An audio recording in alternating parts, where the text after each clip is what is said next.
다양한 분야의 명사를 초청해 삶의 지혜를 들어보는 시간 지혜다락방. 안녕하세요. 저는 아나운서 김미진입니다. 지난 시간에 이어서 심재용 대표님과 함께 설득에 대한 강연 들어보도록 하겠습니다. 큰 박수로 맞아주시기 바랍니다. 안녕하세요. 네, 대표님 잘 지내셨나요? 네, 잘 지냈습니다. 네, 대표님께서는 설득에 대한 강연을 계속해서 이어오고 계시는데 오프라인 강연과 컨설팅까지 많은 부분에서 활약하고 계십니다. 원래부터 이 분야에 관심이 많았던 건지 궁금해요. 지난 시간에도 제가 말씀드렸지만 저는 원래 너무 수줍어하고 말주변이 없고 그래서 이거 어떻게 하면 남들 앞에서 오죽하면 제 그 친척분께서 저한테 이런 말씀하셨어요. 재용아, 자기 의사 표시를 할 줄 아는 능력이 필요하단다. 그래서 어떻게 하면 내 생각을 남들한테 표현할 수 있을까를 자꾸 이렇게 연습을 하다 보니까 이 설득이라는 주제에 관심을 갖고 연구하게 된 것 같습니다. 네, 그렇다면 대표님께서 설득을 배우고 나서 좀 습득을 하고 나서 뭔가 달라진 모습, 그런 것들이 있을까요? 저는 이제 연습해 보거든요. 네. 이런 원리들이 과연 일상생활 중에도 잘 활용이 되는지. 예를 들면 백화점에 가서 이렇게 옷을 살 때 깎아보기도 하고 누군가한테 반대로 제가 거절하기도 하고 누가 거절하면 이제 타넘어 보기도 하고 그런데 이게 참 잘 쓰이는구나. 활용도가 높구나. 네. 그런 생각들을 자주 하고 있습니다. 네, 그렇다면 저희 지혜다락방 시청자 여러분들께서도 오늘 강연을 통해서 이 삶 속에서 녹여낼 수 있는 설득의 기술 많이 배울 수 있겠죠? 졸지 않고 잘 따라오시면 네. 배울 수 있습니다. 오늘 이 강연도 졸지 않고 끝까지 경청해 봐야 될 것 같습니다. 그럼 심재용 대표님의 세 번째 강연 지금 바로 청해 듣도록 하겠습니다. 큰 박수 부탁드립니다.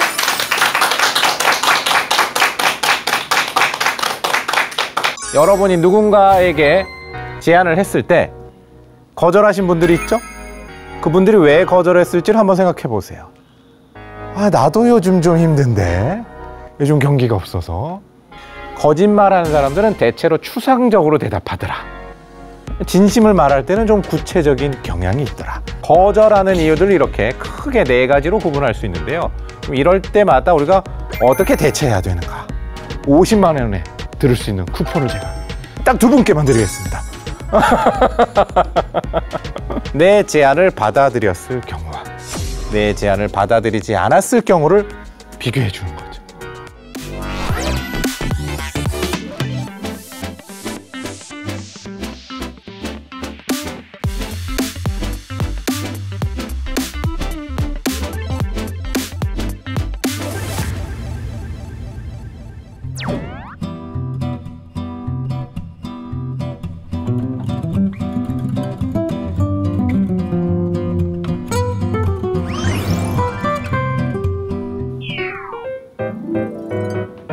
자, 이번 시간에는 어떻게 하면 내 제안을 거절하는 상대를 잘 타넘을 것인가에 대한 얘기입니다. 사실 설득이라고 하면 먼저 우리가 누군가에게 제안을 하죠. 여보, 우리 여행 가는 거 어때? 이때 첫 번째 제안에 상대가 그럴까? 여행 갈까? 이렇게 바로 수긍한다면 뭐 그렇게 깊이 고민할 필요가 없죠. 그런데 사실은 우리가 뭔가를 제안했을 때 상대가 거절하는 일들이 다반사로 있습니다. 이렇게 거절할 때 이걸 어떻게 하면 잘 타넘고 우리가 의도하는 대로 상대를 설득할 수 있을까? 오늘은 이런 주제로 한번 얘기를 나눠보도록 하겠습니다. 그래서 거절을 이기는 설득 스피치가 오늘 주제고요. 자, 그 사람은 왜 나의 제안을 거절했을까? 여러분이 누군가에게 제안을 했을 때 거절하신 분들이 있죠? 그분들이 왜 거절했을지를 한번 생각해 보세요. 어떤 거절들을 겪으셨을까요? 다양하게 있으시겠죠? 그걸 한번 쫙 생각해 보세요. 자, 이런 거절들을 하셨을 겁니다. 생각해 볼게요. 나중에 연락드릴게요. 지금은 좀 바빠서 우리 남편하고 우리 아내하고 좀 상의를 좀 해봐야겠습니다. 친구야, 돈 좀 빌려줄 수 있겠니? 여러분 뭐라고 얘기하시죠? 싫어. 너한테 빌려주기 싫어. 너희 집 망한 거 다 들었거든? 이렇게 안 한단 말이죠. 그러면 뭐라고 얘기합니까? 우리가 보통. 아, 나도 요즘 좀 힘든데. 요즘 경기가 없어서. 그래, 조금 내가 어디 돈이 묶여가지고 지금은 좀 힘든데. 아니면 아내하고 남편하고 상의를 좀 해봐야겠는데. 뭐 이런 식의 거절들을 하죠. 그러면 잘 생각해 보세요. 생각해 볼게. 나중에 연락할게. 배우자하고 상의해 볼게. 지금은 좀 힘들겠는데. 이 말은 진심일까요? 거짓말일까요? 거짓말일까? 진심일까? 거짓말일 때가 많죠. 예를 들어서 생각해 볼게 했으면 생각해 보고 빨리 나한테 연락을 줘야 될 거 아니에요. 근데 연락 오는 사람 많습니까? 연락이 안 오는 사람이 많습니까? 거의 안 오죠. 그죠? 예, 그럼 거의 안 오니까 우리는 뭐라고 얘기해야 되겠어요? 내가 심재용이라는 사람한테 배웠는데 그거 다 거짓말이라 그러더라. 거짓말 하지 말고 빨리 진심을 얘기하렴. 뭐 또 이럴 수는 없단 말이죠. 그러면 어떻게 하면 거절을 잘 터넘을 수 있느냐? 자, 그 사람이 지금 말하는 이 생각해 볼게요. 다음에 연락할게요. 배우자랑 상의해 볼게요. 지금은 좀 바빠서 나중에 등등등은 거짓말일 확률이 높다.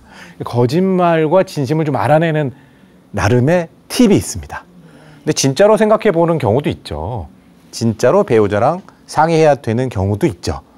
그런데 대체로 거짓말을 하는 사람들은 추상적으로 얘기합니다. 내가 생각해 보고 연락할게. 요거는 거짓말일 확률이 높은 거예요.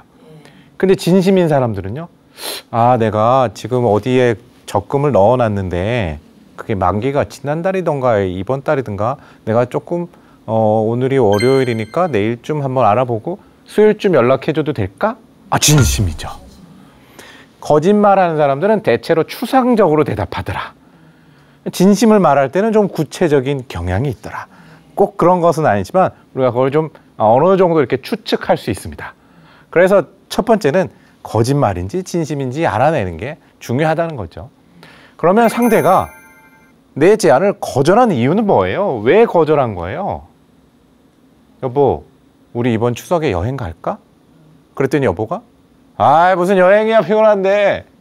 왜 거절한 거죠? 친구야, 나 돈 좀 빌려줘. 나도 좀 힘든데 생각해 볼게. 나중에. 왜 거절한 거예요? 정말 돈이 없는 거예요? 정말 돈이 없는 경우도 있겠죠? 그리고 또 다른 이유는 뭐가 있을까요? 너 여기저기 빌려주고 안 갚아낸다는 거 내가 많이 들었거든? 또 있겠죠? 또 여보, 우리 여행 갈까? 했는데 그분은 나는 거기 가는 거 싫어, 피곤해. 뭔가 마음에 안 들 수도 있겠죠? 그래서 거절하는 이유들은 뭐 수만 가지가 있겠습니다만 그 거절하는 이유들을 제가 이렇게 묶음으로 카테고리로 한번 만들어 봤습니다. 화면에 보시면 그게 나오는데요. 거절하는 첫 번째 이유는요. 불신 이렇게 만들었습니다. 저를 한번 따라해 볼까요? 못 믿겠다. 시작. 못 믿겠다. 우리를 못 믿어요. 자, 두 번째는 불료해서 필요 없다. 따라해 보죠. 필요 없다. 시작. 필요 없다. 너 나한테 제안한 거 난 필요 없어. 여행? 난 필요 없어. 고객님, 미래 자동차입니다. 경쟁사보다 정말 좋습니다. 필요 없어요. 이런 거죠. 세 번째는요. 불만했는데요. 마음에 들지 않는다. 따라해 볼까요? 마음에 들지 않는다. 시작. 마음에 들지 않는다. 마음에 안 든다고 뭐 같은 얘기죠. 마음에 안 드는 이유는 뭐 다양하죠. 뭐 여러 가지 마음에 안 들 수 있습니다. 여보 여행 갈까 했을 때 마음에 안 드는 건 여행을 가기 싫을 수도 있지만 그 여행지가 마음에 안 들 수도 있고 당신이랑 가는 게 마음에 안 들 수 있죠. 안타깝습니다만. 난 혼자 가고 싶어. 그럴 수 있겠죠. 그러니까 마음에 안 드는 이유는 여러 가지 있을 수 있습니다. 네 번째는요. 급하지 않다. 따라해 보겠습니다. 급하지 않다. 시작. 네. 우리가 제안하는 걸 상대가 받아들이는 건 우리는 제안하니까 빨리 상대가 태도와 행동의 변화를 일으켜서 내가 의도하는 대로 뭔가 바뀌었으면 좋겠는데 상대는 급하지 않아요. 특히나 뭔가를 지금 이 순간 판매하시거나 비즈니스 하시는 분이라면 고객한테 뭔가를 제안했을 때 고객은 그걸 당장 사지 않아도 되죠. 그런데 우리는 빨리 팔려고 하죠. 고객의 입장에서는 급하지 않습니다. 자, 이 거절하는 이유들을 이렇게 크게 4가지로 구분할 수 있는데요. 이럴 때마다 우리가 어떻게 대처해야 되는가? 실은 설득하는 데에서 거절을 잘 극복하는 것이 어찌 보면 처음 제안하는 것보다도 더 중요할 수 있습니다. 그걸 한번 하나씩 풀어서 한번 보겠습니다. 첫 번째, 불신, 못 믿겠다는 사람한테는요. 화면에 보이는 저 그림은 뭘로 보이세요? 오, 양파 맞아요. 자, 우리가 누군가를 믿으려고 하면요. 까도 어떤 사람인지 모르겠는 그런 양파 같은 사람이 믿음이 잘 갑니까? 아니면 이렇게 투명한 물처럼 잘 보이는 사람이 믿음이 갑니까? 그렇죠? 예, 까도 뭔가 계속 하루하루 다른 사람은 뭔가 신뢰하기 어려워요. 제 친구가 저한테 이런 말을 했어요, 어느 날. 재용아, 나 우리 와이프랑 결혼한 지 지금 얼마 지났잖아. 너도 알지? 근데 나는 3년마다 깜짝깜짝 놀란다? 우리 와이프한테 이런 성격이? 3년마다 놀란대요. 자, 누군가를 신뢰할 때는요. 신뢰하려면 그 사람이 투명한 게 좋습니다. 그러면 나도 누군가를 설득하려고 할 때 내가 투명해지는 게 좋겠죠? 투명해지는 기술, 이걸 자기 노출 그럽니다. 뭐 표현이 어려운 말입니다만 그냥 나를 노출한다는 뜻이에요. 나는 어떤 사람이고 이런 것들을. 저는 좀 가난하고 배고픈 시절이 있었습니다. 그 얘기는 뭐 다음에 또 기회가 되면 하고 어찌됐든 그래서 제가 소금 장수를 했거든요. 소금 장수, 먹는 소금. 너무너무 놀랍죠? 그런 일을 하셨나 싶어서. 예. 놀라시는 분들이 꽤 있으신데. 그래서 이런 소금을 20kg, 30kg 이런 걸 식당에 가서도 팔고 또 이렇게 아파트 단지 이런 데 가서 이렇게 주부님들 계시면 안녕하세요. 소금 장수예요. 소금 좀 사서 김장하세요. 이런 것도 하고 그러다가 이제 어느 순간 김치 공장, 젓갈 공장에 납품도 하고 그랬어요. 그런데 이렇게 등짐 져서 이렇게 소금을 팔던 그 시절에 어떤 아파트인데 외곽에 있는 아파트였는데요. 거기 가서 제가 이렇게 안녕하세요. 저는 소금을 파는 사람이에요. 소금 좀 사세요 했더니 그분이 이렇게 얘기하시는 거예요. 작년에도 이렇게 트럭 끌고 지나가는 뜨내기한테 수입 소금 잘못 사가지고 김장 다 망쳤잖아. 우리 김장 해보신 분들 그런 거 경험하신 분 있으시잖아요. 간단히 말씀드리면 수입산 소금과 우리 국산 천일염은 약간 염도가 달라요. 소위 수입산 할 때 뭐 국가의 그 소금은 염도가 우리보다 높아요. 그러니까 더 짜니까 삼투압을 많이 해서 수분을 더 많이 빨아당기니까 배추가 숨이 훅 죽어요. 소금 강의는 다음에 하도록 하고요. 어쨌든 그래서 제가 그분한테 소금 좀 사세요 했더니까 잘못 소금 사서 이렇게 김장을 다 망가뜨린 적이 있다는 거예요. 그래서 제가 이렇게 했습니다. 제 지갑에서 신분증을 꺼냈습니다. 주민등록증. 제가 어디에 사는 심재용입니다. 내 이 소금 한 포 팔라고 내 이름 석자를 팔지 않습니다. 내 미래를 이 15,000원, 2만 원에 그렇게 쉽게 사기처럼 넘기지 않습니다. 이랬어요. 그랬더니까 신분이 투명해졌죠? 뭐 요거 1, 2만 원 가지고 그렇게 속일 것 같지는 않죠? 그랬더니 그분이 소금은 좋군요. 그래서 그 일대에 사시는 분들하고 그분이 부녀회장 같은 그런 역할을 하시는 나중에 알고 보니까 그랬어요. 나를 이렇게 공개하는 것, 나를 노출하는 것이 상대에게 신뢰를 준다는 거죠. 우리가 아까도 지난 시간에도 100% 수익률을 보장하는 투자 상품이 있습니다. 이때 나한테 어떻게 알고 연락했지? 그렇게 좋은 거면 너희 가족들이랑 지가지 왜 나한테 연락했지? 왜 그런 마음이 들었어요? 못 믿는 거죠, 첫째. 근데 그 사람이 누군지 확실히 알았으면, 그리고 우리가 흔히 TV에서 보는 그런 투자의 전문가분들이라는 게 확실했으면 그러진 않았겠죠. 그래서 일단은 나를 믿게 하기 위해서 나를 노출한다. 그래서 저를 한번 따라해 보실까요? 나를 노출하자. 시작. 나를 노출하자. 자, 또 못 믿겠다는 사람한테 우리를 믿게 하는 방법이 있습니다. 증거를 제시하면 되는 거예요. 육식 위주의 식사하시는 분한테 채식하셔야 됩니다. 충분한 채소와 많은 과일을 드시는 게 좋습니다. 이때 채소를 많이 먹어야 더 좋다는 증거를 제시하면 더 좋겠죠. 통계적인 데이터, 뭔가 논문, 신문기사, 방송 뉴스 이런 걸 제시하면 더 좋겠죠. 그래서 한 신문에 나온 기사를 제가 발췌해 왔습니다. 저기 지금 사자잖아요. 동물들도 육식을 먹으니까 암에도 많이 걸린대요. 실제로.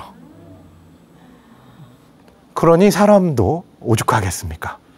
자, 이런 건 이제 통계적인 자료, 누군가 연구한 자료 이런 거예요. 이렇게 좀 증거를 제시해주면 상대가 더 믿게 되더라는 거죠. 그래서 안 믿는 사람한테 증거를 제시하는 겁니다. 통계적인 것, 연구 논문, 신문기사, 뭐 방송 뉴스 등등등. 그런데 이런 증거에는 이런 것도 쓸 수 있습니다. 예를 들면 사회적 증거, 뭐 다수의 힘 그런데요.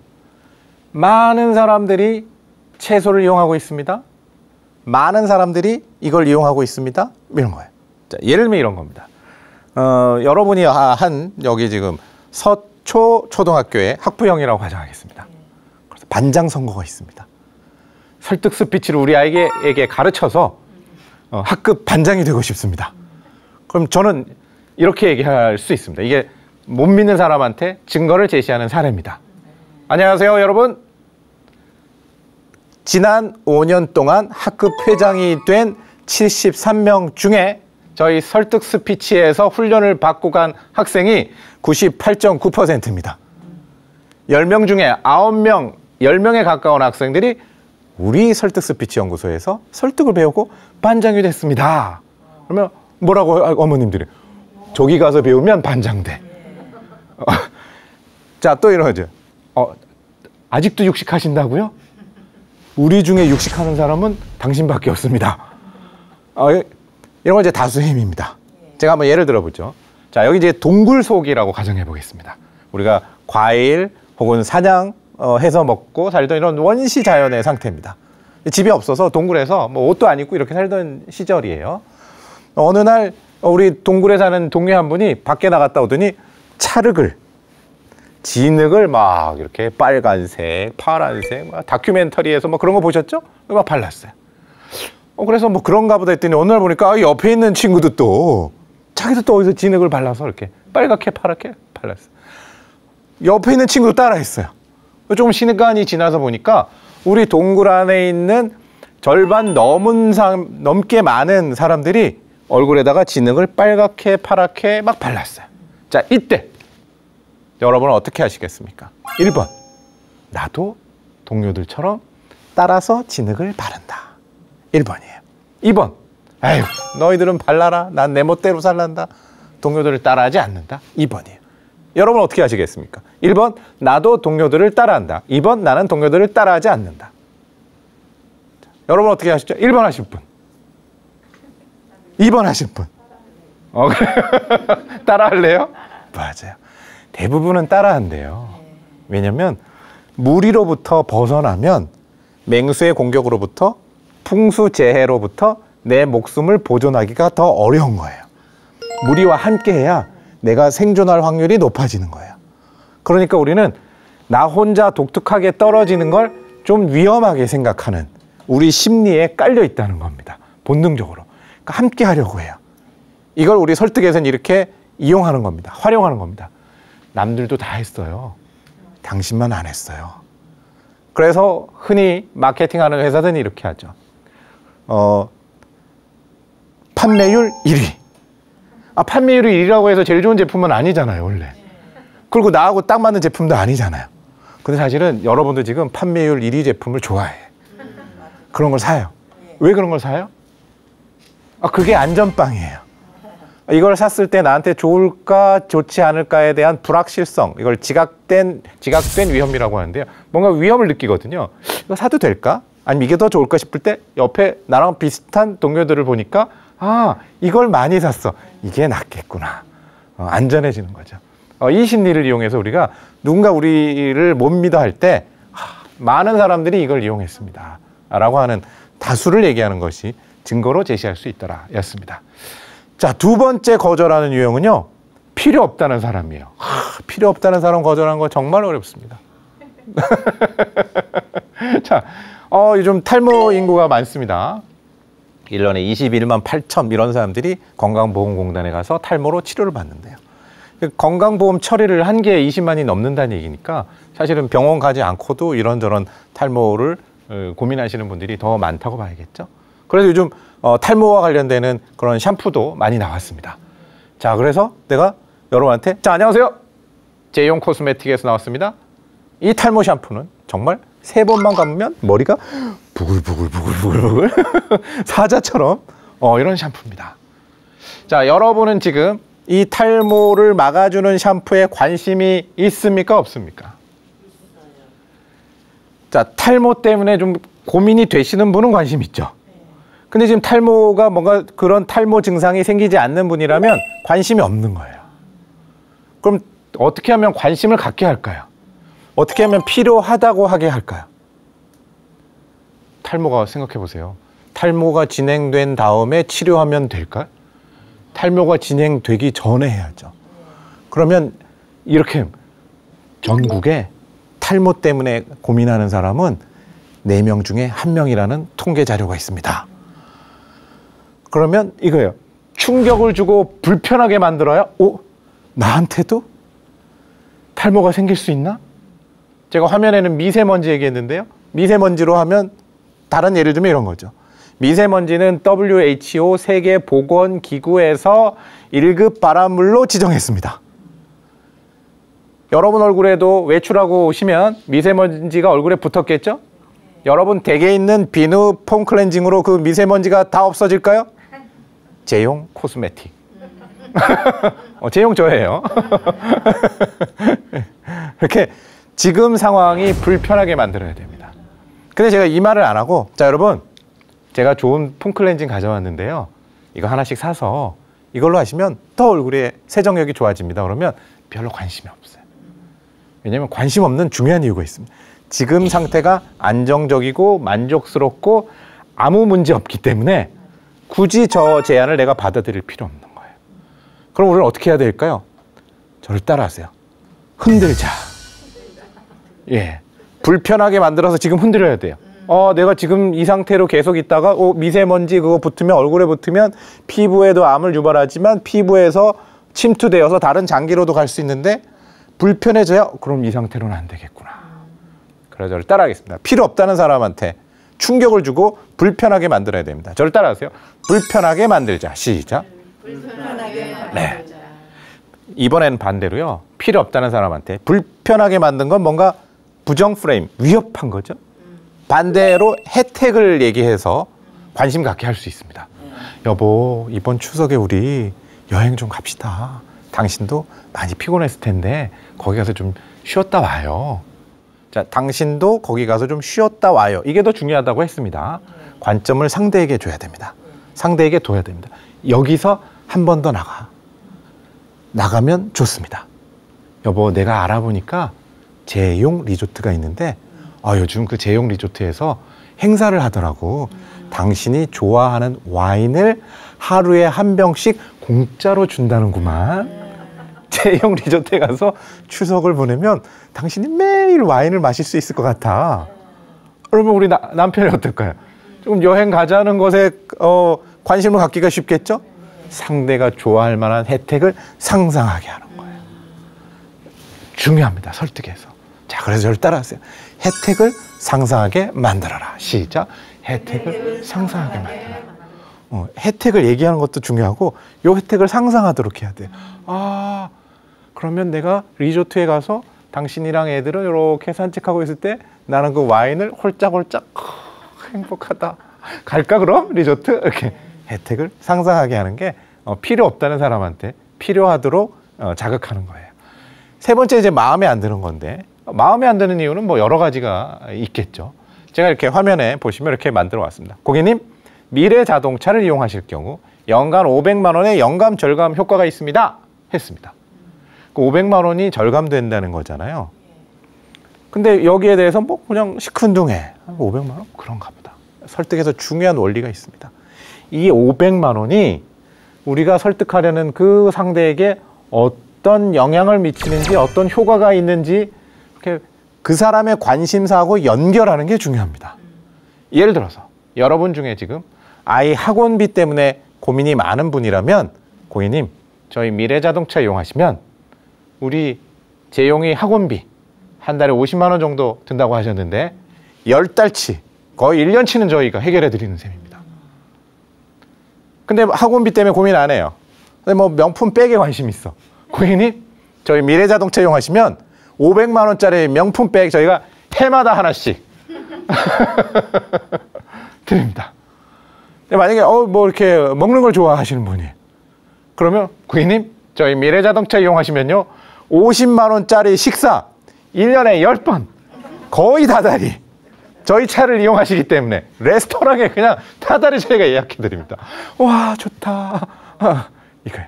그 사람의 관심사하고 연결하는 게 굉장히 중요합니다. 관심사하고 연결해야 되니까 관심사가 뭔지 알아야죠. 그러니까 상대를 파악하는 게 먼저 선행돼야 되겠죠.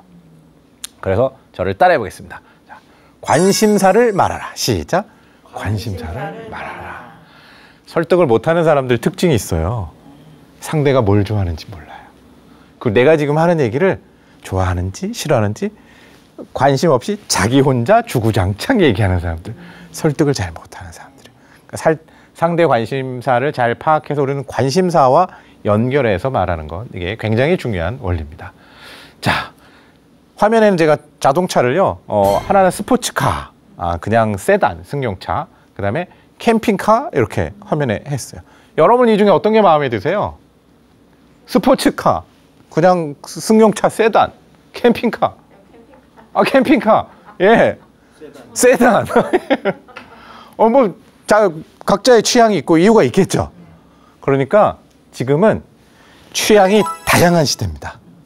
지금 우리가 예를 들어 아까 우리가 좀 샴푸 얘기했는데요. 예전에는 샴푸 끝. 비누에서 샴푸로 왔죠. 조금 지나서는 어떻게 했어요? 샴푸에 린스도 생겼어요. 요즘은요.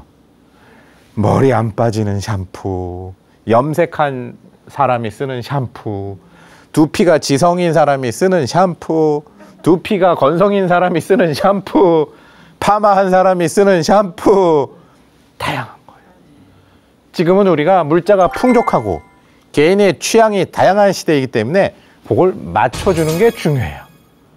그래서 상대가 원하는 게 뭔지를 알고 거기에 딱 맞춰줘야 돼요. 아까 제가 연비를 줄여서 연간 500만 원의 연비를 줄일 수 있습니다 했습니다. 이게 상대마다 다 달라지는 거예요. 예를 들어서 여러분 설득을 배우셔야 됩니다 라고 얘기할 때 상대마다 달라지겠죠. 만약에 학부형이라면 어머님, 우리 아이가 공개 수업에 갔는데 선생님이 질문했는데 다른 애들은 다 씩씩하게 얘기하는데 우리 아이만 일어나서 발표도 못하고 쭈뼛쭈뼛 할 때 그 아이는 얼마나 창피하고 그걸 보는 어머님의 마음은 어떨까요? 이렇게 얘기하죠. 만약에 세일즈맨이라면요. 그건 뭐 고객 설득하지 못하면 제가 그 스타트업 처음 사업을 하시는 분들한테 종종 컨설팅 강의를 가는데요. 이제 이렇게 예를 들어 드립니다. 제품이 좋다고 잘 팔릴까요? 그런 제품이 있는지도 몰라요. 그죠? 그리고 새로운 제품을 우리가 덥석덥석 들지 않습니다. 우리 제품이 경쟁 제품에 비해서 얼마나 더 좋은지를 소비자를 설득해내지 않으면 팔려나가지 않는 거예요. 이렇게 저도 설득을 배워야 하는 이유를 사람마다 다르게 얘기하죠. 만약에 여기 계신 여러분이라면 제가 뭐라고 말씀드려야 될까요? 우리 시청자분들이라면 왜 부처님 말씀이 소중한지. 난 이것도 너무 세속적으로 해석해서 죄송합니다만 예, 왜 부처님의 말씀을 가슴에 안고 살면 우리 삶이 얼마나 더 풍족해지는지, 얼마나 더 행복해지는지. 그래서 제가 세속적으로 좀 해석을 해볼게요. 우리 설득의 측면에서. 불교의 종교를 가지고 있는 분과 그렇지 않은 분들의 행복 지수를 조사했더니 우리 불자들이 훨씬 행복한 사람들이 많더라. 이런 것들을 얘기할 수 있겠죠. 그래서 마음에 들지 않는 사람들한테는 저를 따라해 보겠습니다. 맞춤 설득하라. 시작. 맞춤 설득. 네. 자, 네 번째는요. 급하지 않은 사람들이에요. 자, 그래서 부처님 말씀을 가슴에 새기고 살면 더 행복해질 겁니다. 야, 우리 절에 한번 같이 가자. 그래. 안 급하지. 당장 당장 안 간다고 뭐 여지껏 이렇게 40년, 50년, 60년을 살아왔는데 뭐 문제가 되겠어요? 하나도 안 급하지. 빨리 가도록 하는 것, 빨리 끌고 가도록 하는 건 우리의 숙제인 거예요. 물건을 파는 사람도 마찬가지예요. 안녕하세요, 고객님. 탈모에 좋은 샴푸입니다. 이 샴푸 쓰시면 탈모 예방 확실히 됩니다. 그렇다고 해서 급하게 사지 않는 사람도 많습니다. 여지껏 이렇게 살아왔으니. 예. 그래서 설득하는 데는 빨리 행동으로 옮기도록 하는 것도 중요한 설득의 기술입니다. 이걸 어떻게 하면 빨리 행동으로 옮기도록 하느냐? 내 제안을 받아들였을 경우와 내 제안을 받아들이지 않았을 경우를 비교해 주는 거죠. 손해와 이익을 비교해 주는 겁니다. 자, 오늘 나하고 같이 절에 갔을 때 혜택을 상상하게 해줘야 돼요. 절에 갔으니까 향 피우는 냄새가 나고 내 마음이 편안해지고 새소리도 듣고 나무의 향기도 맡을 수 있고 이 마음으로 집에 왔을 때 우리 아이가 학원 갔다가 조금 늦게 왔어. 이때 내가 짜증내는 지수와 그냥 친구들 만나서 막 수다 떨고 왔는데 친구들 자기 남편 자랑, 백 자랑, 옷 자랑, 돈 자랑, 자식 공부 잘하는 거 자랑 이렇게 딱 들고 와서 애가 늦게 왔어. 이때 내 반응, 야, 넌 왜? 오늘 나하고 절에 갔다 오는 것과 그렇지 않은 경우가 뭐가 달라지는지를 이렇게 시연해 주는 것. 영어로 하면 시뮬레이션이죠. 이렇게 시연해 주면 조금 행동을 빨리 하려고 하는 그런 경향이 생기더라는 거죠. 그래서 저를 따라해 보시겠습니다. 선택의 손익을 비교하여 보여주자. 시작. 선택의 손익을 비교하여 보여주자. 자, 그 다음은요. 여러분은 시간을 넉넉하게 주시면 빨리 행동할까요? 아니면 시간이 없을 때 빨리 행동할까요? 어떨 것 같아요? 실제로? 시간이 없을 때 빨리 행동해요? 맞아요. 그걸 어떤 분은 이런 책도 쓰셨어요. 데드라인 이펙트라고. 데드라인은 마감선이죠. 마감선. 그러니까 저도 뭐 일을 할 때 다음 달까지 제출하시면 됩니다 하면 시간이 많아요. 막 이렇게 딴 생각하고 막 이러다가 내일까지 해야 됩니다 그러면 막 급해. 뭔가 임박해지면 빨리 하죠. 그래서 우리는 심리적으로 시간이 없을 때 빨리 행동합니다. 시간이 넉넉할 때보다. 그러면 우리가 뭔가를 제안해서 상대가 빨리 행동하도록 할 때도 넉넉하게 시간을 주는 것보다는 시간을 좀 압박하는 것이 좋겠죠. 그래서 예를 들어서 우리 뭐 이런 상황들을 많이 겪죠. 제가 여러분에게 여기에서 자, 설득 스피치 원래는 100만 원입니다만 오늘 이 다락방 강의 들으신 분들께만 50% 디스카운트해서 50만 원에 들을 수 있는 쿠폰을 제가 딱 2분께만 드리겠습니다. 끝나고 빨리 신청하시는 분께. 그러면 좀 행동이 빨라지겠죠. 그렇게 시간적인 것. 마케팅에서는 이런 절판 마케팅 이런 기법들을 씁니다. 요즘 금리가 올라가나요? 내려가나요? 금리가 올라가죠. 뭐 길게 설명 안 드려도 아시죠? 예. 세계 경제가 어려워지고 물가가 올라가고 그래서 미국이 금리를 올리다 보니까 미국보다 우리가 금리가 낮아지는 역전 현상은 우리 경제에 좋지 않은 영향을 미치니 우리도 금리를 올려서 예금 금리도 올라가지만 또 대출 금리도 올라가요. 그러면 이렇게 얘기하면 오늘 뭔가를 빨리 행동합니다. 고객님 아시다시피 지금 금리가 상승하고 있습니다. 다음 달에는 이제 며칠 안 남았는데요. 지금 요 금리를 그대로 적용해 드리기가 어려울 것 같습니다. 다음 달에는 금리가 더 오릅니다. 그럼 대출 이자가 더 많아지겠죠? 그러면 수요가 폭발합니다. 이걸 이제 절판 마케팅. 이제 이 조건에 안 팔아요. 이거예요. 그러니까 우리도 이런 시간의 압박을.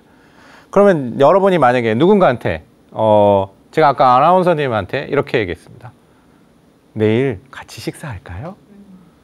요것보다는 내일 같이 식사했으면 좋겠는데 주로 어떤 거 좋아하세요? 중식, 한식, 일식? 어떻게 더 좋다고 했어요? 그죠? 식사할까요? 보다는 그건 한다 치고 다음 행동을 물어보는 게 승낙을 얻을 확률이 더 높아집니다. 근데 여기에서 만약에 내가 이제 이분을 실제로 뭐 압박할 일이 없겠습니다만 사례로 압박한다 치면 근데요 지금 일시 그 유명한 셰프님 있는데 그 자리가 딱 2개밖에 없어가지고 오늘 중에 빨리 예약을 해야 되는데 그러면 하거나 말거나 좀 행동을 빨리 하시겠죠.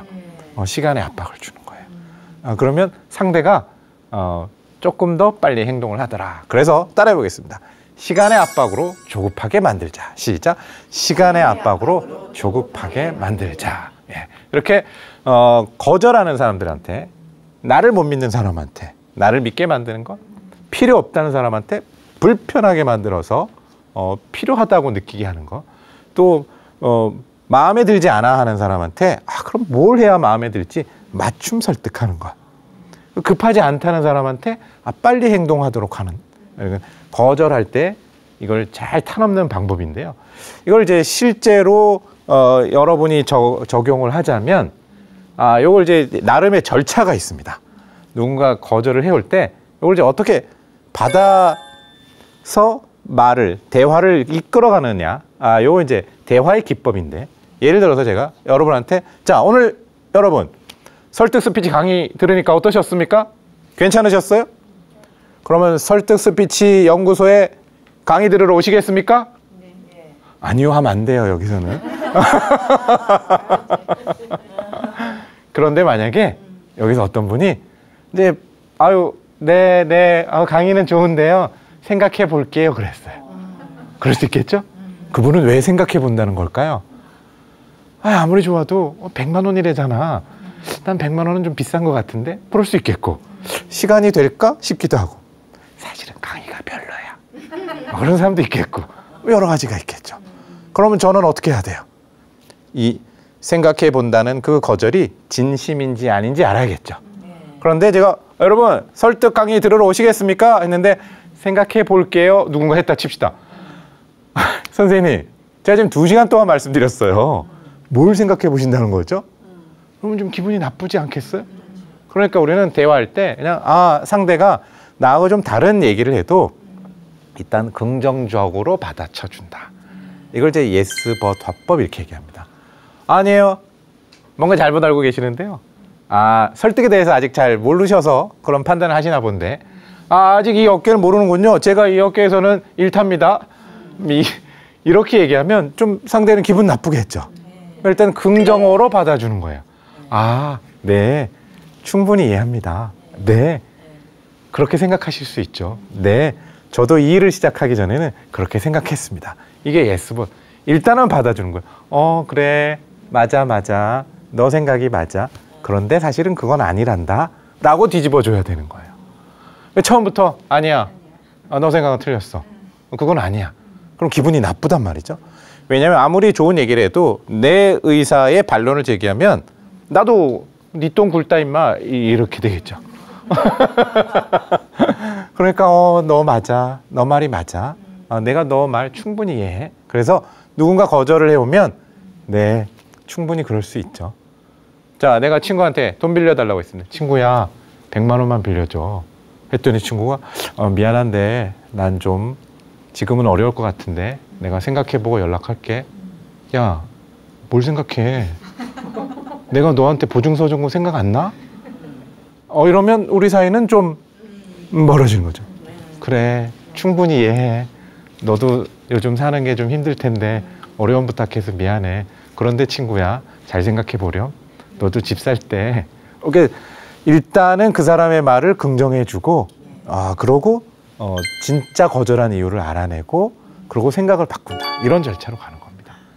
만약에 여러분이 이걸 뭔가 판매하는 사람이라고 가정하면요, 내가 여러분한테 안녕하세요, 탈모 예방에 좋은 샴푸입니다 했더니 여러분이 생각해 본대요. 그럼 내가 어떻게 응대해야 될까요? 저 절차대로 해볼게요. 일단은 그래요, 이해해요 그래야 돼요. 예, 충분히 이해합니다. 오늘 이런 제품을 처음 들었으니까 선뜻 구매하시기는 어려우셨을 수 있습니다. 그리고 진짜 거절을 알아야겠죠? 진짜 이유를. 그런데요, 어떤 부분을 더 검토하셔야 될까요? 어떤 부분이 고민되시죠? 그래서 진짜 이유를 알아내야 됩니다. 그 진짜 이유를 알아낸 다음에 요 태도와 행동을 바꿔야 되는 거죠. 그러면 그 태도와 행동이라는 건 이렇게 생깁니다. 우리가 외부에서 어떤 자극이 들어오면요. 자기 안에 있는 어딘가에서 공부한 거, 어디서 본 거, 누구한테 주워 들은 이런 배경 지식, 어려운 말로 하면 스키마라는 것을 통해서 요 외부의 자극을 해석해서 반응을 보입니다. 그럼 내가 이거 탈모 샴푸 좋은 거예요 하면 여러분 이렇게 생각해요. 내 친구가 탈모 샴푸를 쓴 적이 있는데 하나도 효과 없었대. 그건 그 제품과 내가 얘기하는 건 다른 거잖아요. 그러니까 왜 거절하고 있는지 그 정확한 이유를 알아서 그 사람의 태도와 행동을 바꾼다. 이런 절차로 여러분이 거절을 잘 타넘으시면 어떤 사람이 거절해 와도 여러분은 아무 어려움 없이 타넘으실 수 있을 거라고 생각합니다. 자, 오늘 얘기는 여기서 마치겠습니다. 감사합니다.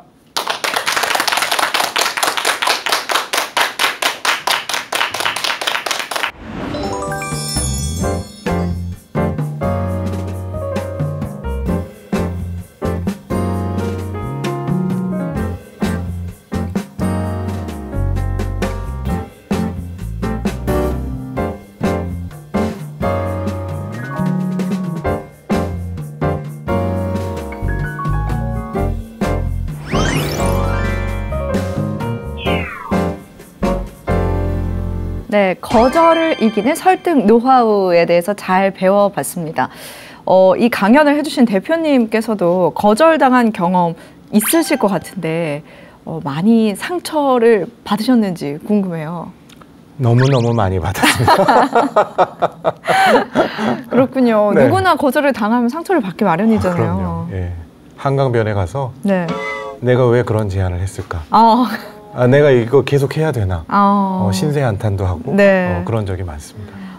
그 상처를 그러면 어떻게 이겨내셨나요? 그 순간은 실은 굉장히 상처를 받았었는데 네. 나중에 이 설득 또 거절을 어떻게 타넘느냐를 이렇게 연구를 하고 공부를 해보니까 이렇게 해야 되는구나를 나중에 깨달았는데요. 네. 오늘 다락방 시청자분들께 말씀드리면 누군가 만약에 내가 제안하는 것을 거절해 올 때 이 거절에 충격을 받고 상처를 받는 건 나에 대한 거절이라고 생각하기 때문이죠. 심재용인 이 사람. 그런데 사실은 상대는 심재용에 대한 인격체가 아니라 내가 제안하고 있는 이 메시지를 거절할 때가 많죠. 그러면 내가 메시지를 좀 변화를 주면 되는 거죠. 10번 찍어서 안 넘어가는 나무 없다고 하는데요. 네. 저는 아주 잘못된 말이라고 생각합니다. 10번 똑같이 찍으면 얼마나 짜증나겠어요. 네. 그죠? 그러면 방법을 달리 해야죠. 처음에 이쪽을 찍었으면 그 다음은 이렇게 찍어보고 처음에 도끼로 찍었으면 그 다음은 톱을 써보고 이렇게 구분하면 다시 정리를 하면 누군가 거절해 올 때 이건 나 자신에 대한 인격적인 공격이 아니라 이 내가 제안하는 메시지에 대한 거절이다.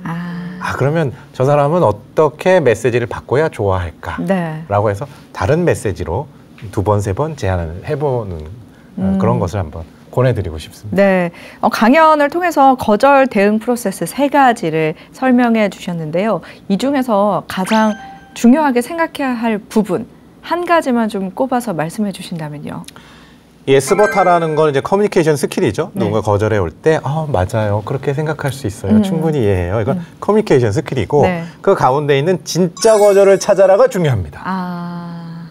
대체로는 누군가 우리가 뭔가를 제안했을 때, 예, 생각해보고 연락드릴게요 하면, 대체로 이렇게 반응을 보여요.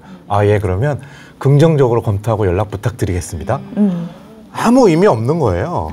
상대는 검토 안 할 거거든요. 네. 그러면 어떤 부분을 검토하셔야 될까요? 라고 진짜 거절을 찾아내야 되는 거죠. 그러면 오늘 설득 못 하더라도 언젠가는 그 방법을 찾아오실 수 있습니다. 아무래도 이 거절을 하는 사람의 태도와 행동을 바꾸는 것이 굉장히 중요한 것 같은데 그만큼 또 어려운 일인 것도 같습니다. 다음 강연은 어떤 내용을 준비해 주셨나요? 자, 그러면 우리가 나는 설득력이 있는가, 어떻게 설득하는가에 대한 그런 기본적인 뼈대를 배웠고요. 네. 우리가 뭔가 설득을 제안할 때, 어떤 메시지를 제안했을 때 상대가 거절해 올 때 이걸 타넘는 것도 한번 배워봤습니다. 그럼 과연 나는 어떻게 하면 설득력을 높여서 이 배운 원리들을 실생활에 잘 써먹을 수 있느냐. 나 자신의 설득력을 높이는 방법을 또 다음 시간에 배워보도록 하겠습니다. 네, 다음 주 이 시간에도 또 실용적인 내용을 배워볼 수 있을 것 같은데요.